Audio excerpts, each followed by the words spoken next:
कथा है महाबली की। महाबली प्रहलाद का पौत्र और विरोधन का पुत्र था। समुद्र मंथन के बाद देवता अमर और शक्तिशाली हो गए। इंद्र की सेना ने असुरराज बलि और उसकी असुर व दैत्य सेना को पराजित कर दिया।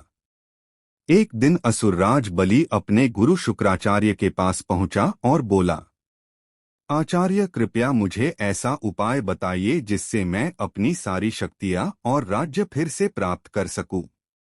बलि की बात सुनकर आचार्य शुक्राचार्य ने कहा, तुम्हें महाभिषेक विश्वजीत यज्ञ करना होगा। इसी यज्ञ से तुम्हें पुनः बल और सामर्थ्य प्राप्त होगा। बलि ने गुरु के कहे अनुसार यज्ञ करने का निश्चय किया। यज्ञ पूर्ण होने पर उसे एक स्वर्ण रथ प्राप्त हुआ, जिसे वायु वेग से दौड़ने वाले 4 घोड़े खींचते थे। उसे असंख्य बाणों वाला तरकश, सिंहमुख वाला ध्वज और दिव्य कवच मिला। शुक्राचार्य ने उसे सदाबहार पुष्पों की माला और गर्जन करने वाला शंख भी दिया। इन सबके साथ बलि पुनः इंद्र पर आक्रमण करने निकला। इस बार बलि की सेना ने इंद्र को परास्त कर दिया और इंद्र युद्धभूमि से भाग गया। विजयी होकर बलि ने फिर शुक्राचार्य से पूछा, गुरुदेव, अब मैं अपनी यह विजय कैसे बनाए रखूं? शुक्राचार्य ने उत्तर दिया, यदि तुम निरंतर यज्ञ करते रहोगे तो तुम्हारा जीवन निडर और शक्तिशाली रहेगा। तुम गरीबों और ब्राह्मणों को दान भी देना। बलि ने गुरु की आज्ञा स्वीकार कर ली। उधर पराजित इंद्र ने आचार्य बृहस्पति से सहायता मांगी। बृहस्पति ने कहा, हे इंद्र, अब केवल भगवान विष्णु ही तुम्हारी सहायता कर सकते हैं। यह सुनकर इंद्र ने विष्णु भगवान की आराधना आरंभ की। इसी बीच महर्षि कश्यप की पत्नी और इंद्र की माता अदिति ने अपने पुत्र की दुर्दशा देखी। उन्होंने भगवान विष्णु से विनती की, प्रभु, मेरे पुत्र की सहायता कीजिए। भगवान विष्णु बोले, देवमाता, मैं स्वयं तुम्हारे पुत्र रूप में जन्म लूंगा और बलि का अंत करूंगा। कुछ समय बाद अदिति ने एक बालक को जन्म दिया। उसका नाम रखा गया वामन।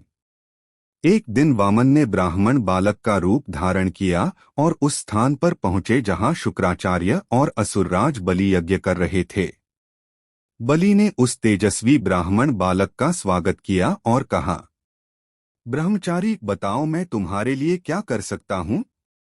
वामन बोले, मैंने सुना है कि आप ब्राह्मणों को दान देते हैं। मुझे न धन चाहिए न वैभव। मुझे केवल उतनी भूमि चाहिए जितनी मेरे 3 पगों में आ जाए।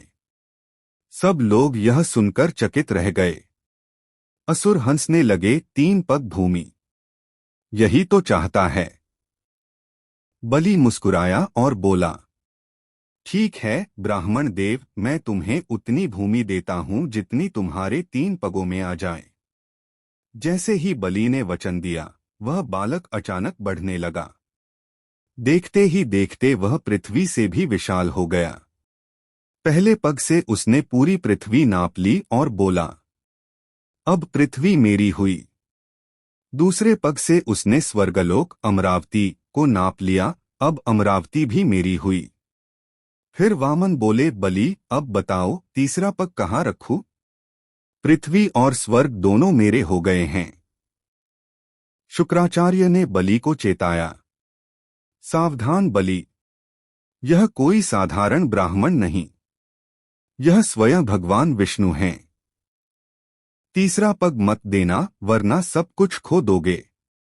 लेकिन बलि ने नम्रता से कहा, आचार्य, मैंने वचन दिया है, मैं उससे पीछे नहीं हट सकता। असुरों और दैत्यों ने वामन पर आक्रमण करने की कोशिश की, परंतु वे उसे तनिक भी हानि नहीं पहुंचा सके। तब बलि ने वामन से कहा, अब कुछ नहीं बचा है, अपना तीसरा पग मेरे सिर पर रख दीजिए। यह सुनकर भगवान विष्णु अपने वास्तविक रूप में प्रकट हुए और बोले, हे बलि, मैं तुम्हें आशीर्वाद देता हूँ, अब से तुम पाताल लोक के अधिपति बनोगे और सदा वहां राज्य करोगे।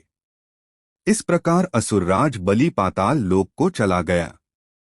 और भगवान विष्णु के वामन अवतार के कारण इंद्र और अन्य देवता पुनः अपने अमरावती लोक को प्राप्त कर सके। आपको यह वीडियो कैसा लगा प्लीज कमेंट सेक्शन में जरूर बताएं। इस वीडियो को लाइक, शेयर और सब्सक्राइब करना ना भूलिएगा। जय सिया राम।